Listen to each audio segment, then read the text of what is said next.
Aku anggere weruh cah TK, cah umur 5 tahun, putrane sapa mbuh ning anggere muni ketemu terus bocah iso basa ngene. Salim karo Pakde ngono ki terus. Salim Pakde. Saking tindak pundi Pakde? Mak nyes neng. Iya, ngono ya Mak. Iya. Saiki do nyeluk simbok we ora gelem. Nyeluk bapak we ora gelem, papah. Mamah. Mongko ibu karo mamah iki jane nek dititik apik ibu lho. Kok iso? Ha coba saiki cah cilik nek ana tamu terus nyeluk mbokne, "Bu, tamu." Ibune metu. Nek nyeluk mama, "Ma, tamu. Ma, tamu." Mbokne ya matamu dhewe kuwi le. Iya. Wis, saiki coba ora apik nek ibu to? Iya, apik nek simbok to? Iya, ya pancen bener ya, Mak.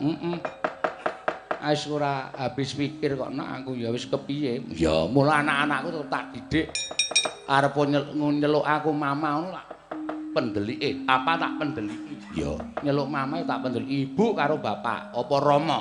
Oh. Ngono ya. Men supaya Jawa ki tetep eneng, Jawa ki tetep ora bakal ilang. Ya, pancen ya bener. Saiki anggere muni ana pelajaran basa Jawa, walah no. Aku iki nganti bingung.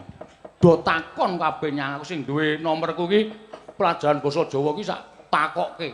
Pandhawa ki pira cacahe? 12 aku ya ngono ya takon tak. Ora tau sinau mbok ya semen tak blusukke sisan. Iya. Katanya 5 Pak De, 12 sing bener goblok 5 kuwi aku. Pandhawa kok 5 ki cara nggo nek nggon wayang, nek asline 12. Oh, bareng kleru bijine kleru ya aku dunek-unekke mbok emen. Iya. Ngono ya, Mak. Terus Janaka iki pusakane apa F16, aku ya penak wae. Iya. Gambangane ngececeh pikir wong do ora gelem sinau kok. Iya, ora gelem ngerti karo wayang dianggep wayang ki tontonan sing apa jenenge sing kedaluwarsa, sing dianggep tontonane piyai tuwa, piyai sepuh. Iya. Monggo jane wayang ki saiki dadi tontonane piyai enom. Iya. Akeh sing seneng karo wayang, akeh sing kepengin ngonceki tentang filosofi wayang, filsafat wayang. Iya. Jroning wayang sewengi iki miturut aku uripe menungsa wiwit lair tekan mati ana. Oh iya ya Mak, iya. Tumindake ala apa becik, nek ala iki mesti sirna, nek becik mesti apik. Oh iya. Wis to, petungen sing jeneng buta kae, sore metu glelenge ra jamak-jamak. Padha menungsa anggere lagi kesinungan ya wah, sapa sira sapa ingsun ning mengko esuk tekaning purnaning lakon kaya menungsa modar.